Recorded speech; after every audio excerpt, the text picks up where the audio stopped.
guys, welcome to my channel, Budget with Sass. Today's video is slightly different. I'm going to finally go through my maternity budget. I've just been paid for October, which is my last full wage. So then my next pay begins my maternity pay. I'm very, very lucky that I get 6 months full pay. And then I get 3 months maternity pay and then 3 months of zero because I've decided to take a whole year. So so I'm going to break down what that's going to look like, how I'm going to budget that money to cover me for the whole year. So then I'm all set for next month, especially as the 6 months that I get full pay, I'll be putting, I think, nearly half of it away to cover me for the months where I have statutory maternity pay and no income whatsoever. So let's get cracking on that. Sorry, I have to write sideways. So yeah, I am still pregnant, no baby yet. So we are at that point now where we are 2 days overdue. And I actually feel really good. Like, baby's a bit heavy, but other than that, I feel fine, sleeping well, and just they'll come when they're ready. So I'm just going to carry on stuffing. So let's start this. So I don't want it to keep swinging, but I write really hard and I think it makes everything shake. Right, let's zoom in a bit. Right, so maternity budget. So as I said, that I get 6 months full pay. That begins on the 6th of November 23. So it's actually already started, but obviously I haven't been paid for it. That's when my maternity began. And then that then leads to the 5th of May 24. So my works HR sent me the dates. They just didn't send me how much. Because I'm salaried, and when you do maternity pay, they go by week. I'm not 100% sure exactly how they're going to do it. So what I've done is I've broke down my salary into weeks. I've done it as my take home rather than trying to confuse matters with tax, NI. I do student loans, pension, everything. So I'll just do my take home that I take home now into weeks and work it out roughly that way, because it shouldn't be any less than that. So I get paid I take home £2,788 a month.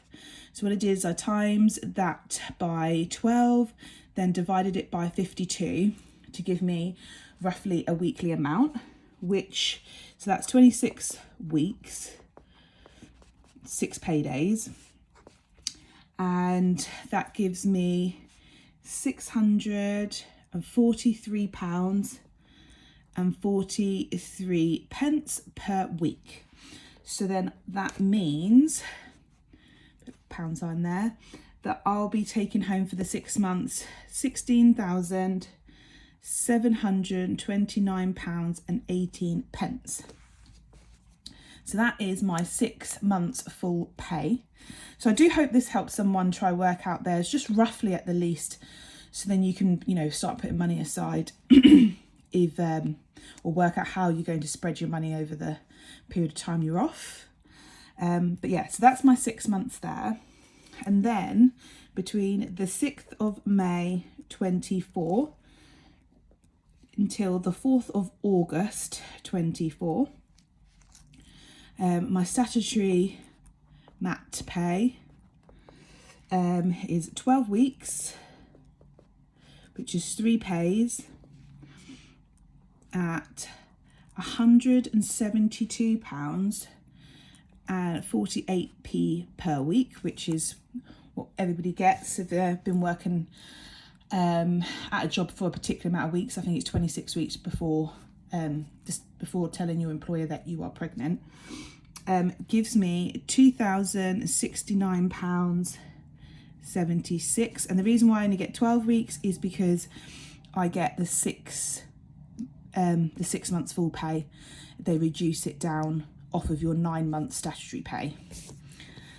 So yeah, so that's 2069, and then from the 5th of August 24 to the 3rd of November 24, I receive nothing. And that's for 12 weeks and 3 pays. So that's 0. The things that are missing from here is my keep in touch days, which is 10 days where I can work and I get my normal pay for those 10 days, and that'll be included on one of these.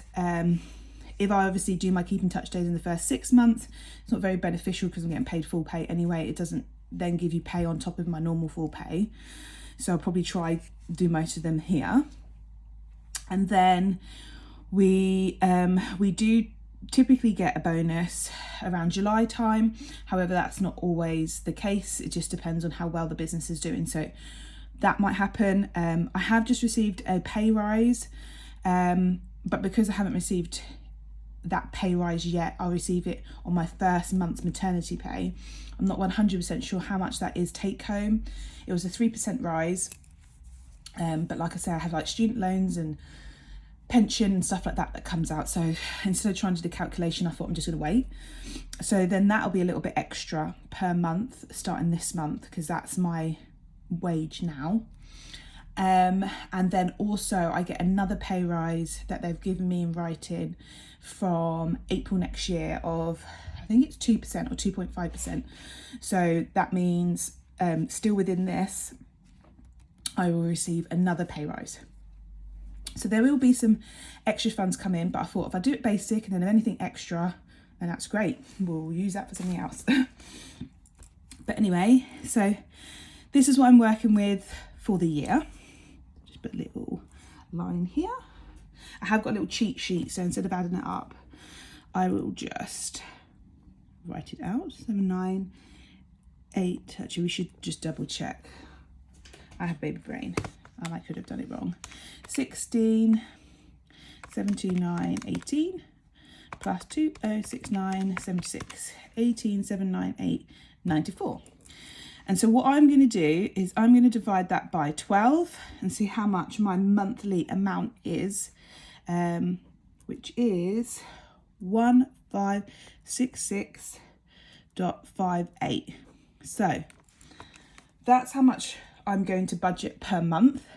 So the first 6 months, I'll take 1560 or 1565, and then the rest of the 2788 will go into my savings. And then when I get to this one, I will buffer that one up to that amount, and then I can take 3 months worth of that, and it should all add up.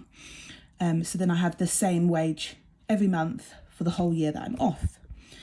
But because that is £1,200 less than I'm used to each month, I need to redo my budget to accommodate my lower wage. So let's quickly do that so then I know where my money's going.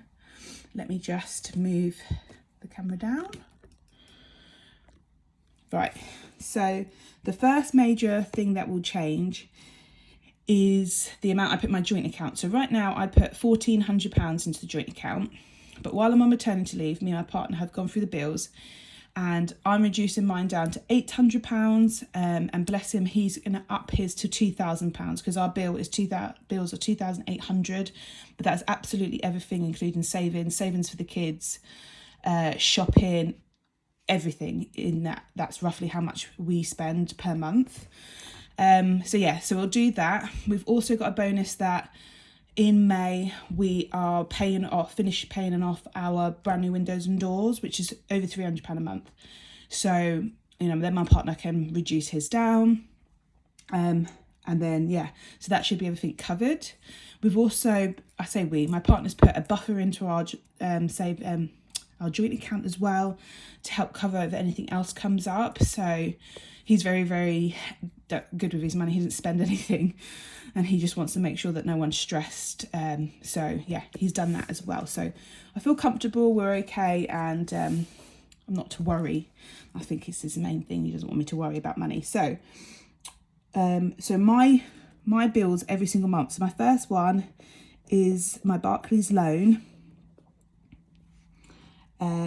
which I am going to do a debt section, but I'm putting Barclays loan here because it's just like having my car. It is a debt, but it's it's an agreement that I've only just started, and it was just for the car. So that I pay £169.52. So this is the last bit of the car that I hadn't saved. And then I have my phone loan, because I didn't get it on my credit agreement for my SIM card, and this one does finish soon, so I'm excited about that too. That's £47.87 per month. And then my O2 bill, which is £38. That's for me and my little girl's phone, and Disney Plus is £38, all included in there. I also pay for my car service / MOT monthly, which is £17.47. And then my road tax, which is £15.75. So these are two things that I'm hoping after next year I will be filling up my binders with them, and then I won't be a monthly bill anymore, be a year ahead. Phone insurance, £11.99, which I might cancel soon, just because I've had it a while, so we will see about that. Spotify is £9.99. Now, me and my little girl use Spotify a lot. I use it a lot. I love having new music on and podcasts and stuff, and I really hate the ads. It's the one subscription I absolutely have to have. I love it, Spotify. Contact lenses, which I haven't been wearing lots, so I do need to go and have a look at how much is my stash, and if I've got quite a lot, I'm going to put that on a break, I think, for a few months, because I've been napping quite a lot, obviously being heavily pregnant, that I can't sleep in my contact lenses, so then there's no point putting them in to have to take them out to sleep, because then I can't put them back in. I have to get a new set, which is waste. So I haven't been wearing them, so I think I have got like a stock of a good few amount. So yeah, I might put that on hold. Apple storage, because all my lovely videos that I record and my obsession of taking photos. And then the joint, which I said is £800 instead of £1,400. So that all together, let's add it up, make sure it's correct.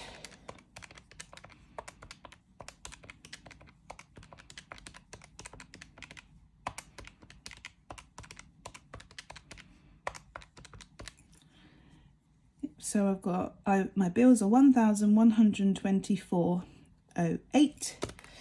And so I worked this out before, then told my partner how much I could afford to put in the joint.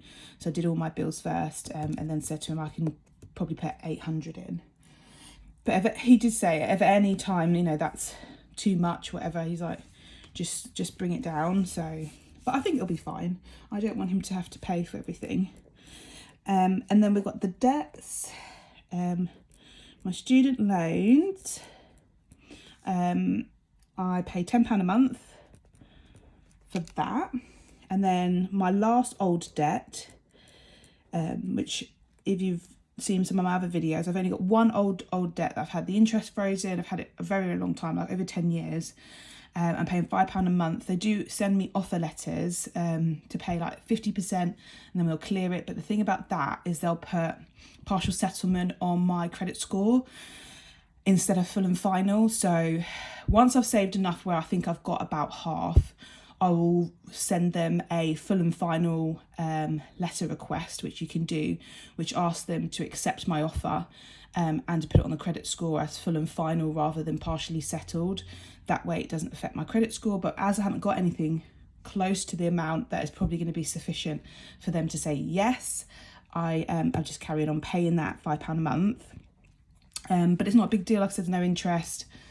It's kept my credit score up. I think my credit score is about 970 now, so I don't really want to be ruining it, even just by a little bit, just to pay that one off with the letters they've been sending without the full and final tag against my credit score. So yeah, so that's that one.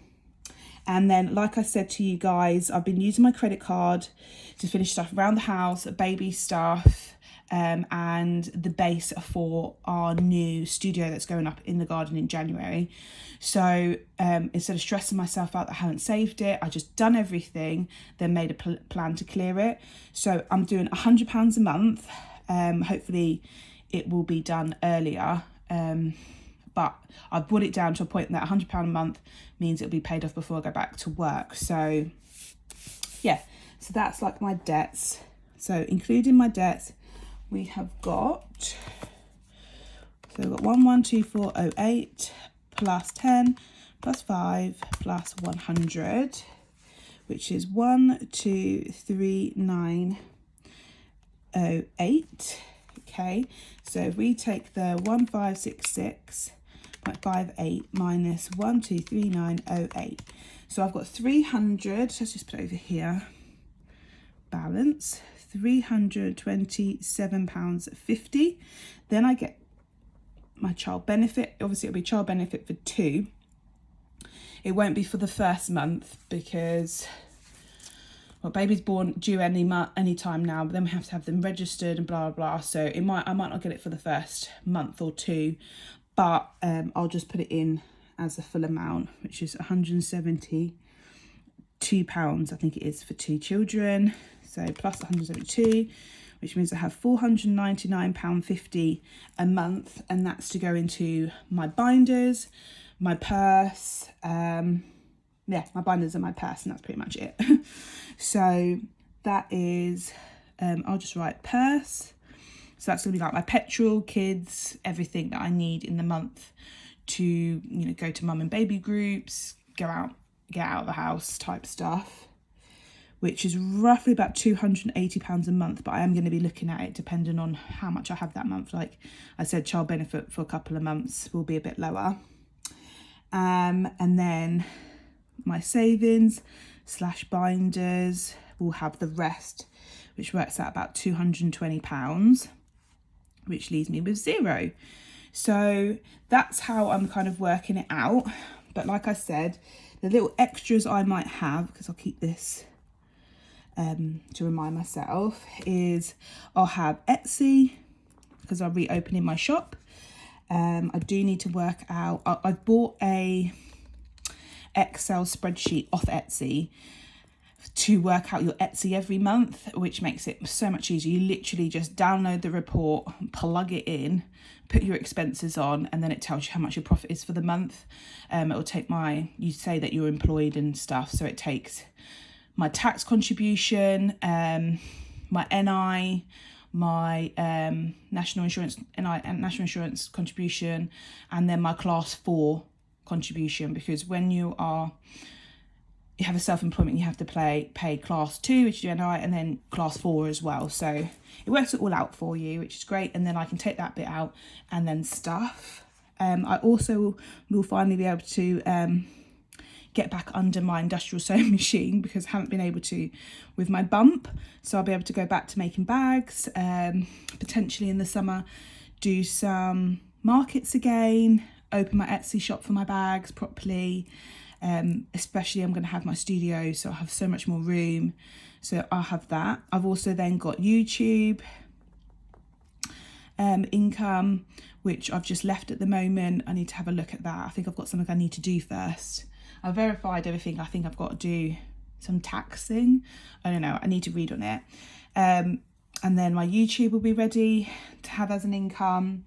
And like I said, I've still also got potentially my 3% pay rise that obviously I haven't put on the first 6 months. So I'm going to have the 3%, which is roughly about £80 a month, times 6, and then I can divide that by 12. So it gives me an extra £40. So if I just put pay rise, and then I'll get another one. I'll get another one in April, so I'll get a month of the other pay rise. And child maintenance for my other child, my bigger child, because I haven't received any. So I'm just waiting for them to sort that out. So potentially I do have some extra money coming in. Apologies, I needed a drink. So yeah, so that's everything. So this is how I worked out my maternity budget.